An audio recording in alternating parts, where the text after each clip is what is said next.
ಎಲ್ಲರಿಗೂ ನಮಸ್ಕಾರ. ನಾನು ರಾಜೇಂದ್ರ ಜಿ ಮಾವಿನಕೊರ್ವೆ.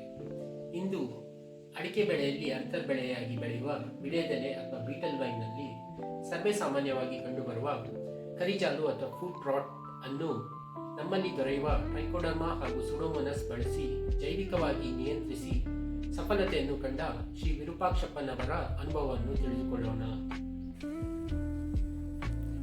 ನಮಸ್ಕಾರ. ನಮ್ಮ ಚಳ್ಳಕೆರೆ ತಾಲೂಕು ಭರಮಸಾಗರ.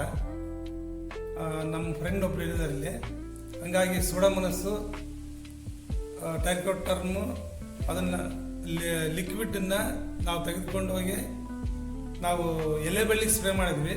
ದಾಳಿಂಬರಿಗೆ ಮಾಡಬೇಕು ಅಂತ ಹೇಳಿದ್ರೆ ಎಲೆ ಬಳ್ಳಿ ಭಾಳ ವೀಕ್ ಆಗೋಗ್ಬಿಟ್ಟಿದೆ. ಕಾಂಡ ಎಲ್ಲ ಒಣಗ್ತಾ ಇದೆ. ಒಂಥರ ಜಾಲು ಅಂತೀವಿ ಇದನ್ನು ಸ್ಪ್ರೇ ಮಾಡಿದ್ವಿ. ಸ್ಪ್ರೇ ಮಾಡಿದ ಮೇಲೆ ಸರ್ ಎಷ್ಟು ತಾರೀಕು 24ನೇ ತಾರೀಕು ತೊಗೊಂಡೋಗಿದ್ದೆ. 25ನೇ ತಾರೀಕು ಸ್ಪ್ರೇ ಮಾಡಿದ್ವಿ.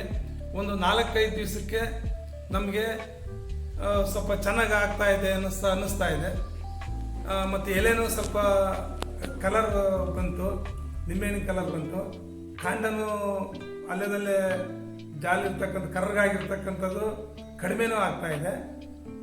ಹಂಗಾಗಿ ನಾವು ಟೆಸ್ಟ್ ಮಾಡೋದಕ್ಕೋಸ್ಕರ 1 ಲೀಟ್ರ್ ತಗೊಂಡೋಗಿ 100 ಲೀಟ್ರು ನಾವು ಸ್ಪ್ರೇ ಮಾಡಿದ್ವಿ. ಚೆನ್ನಾಗಿ ಆಗ್ತಾ ಇದೆ ಅಂತ ನನಗೆ ಅನ್ನಿಸ್ತಾ ಇದೆ. ಒಂದು 4-5 ದಿವಸಕ್ಕೇ ನಮಗೆ ಅದು ಕಣ್ಣಿಗೆ ಕಾಣ್ತಾ ಇತ್ತು ಚೆನ್ನಾಗಾಗ್ತಾ ಇದೆ ಅಂತ.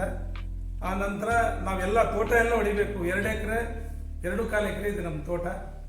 2.25 ಎಕರೆಗೂ ಹೊಡಿಬೇಕು ಅಂತ ನಾನು ತಗೊಂಡು ಹೋಗೋಕ್ಕೆ ಇವತ್ತು ಬಂದಿದ್ದೀನಿ.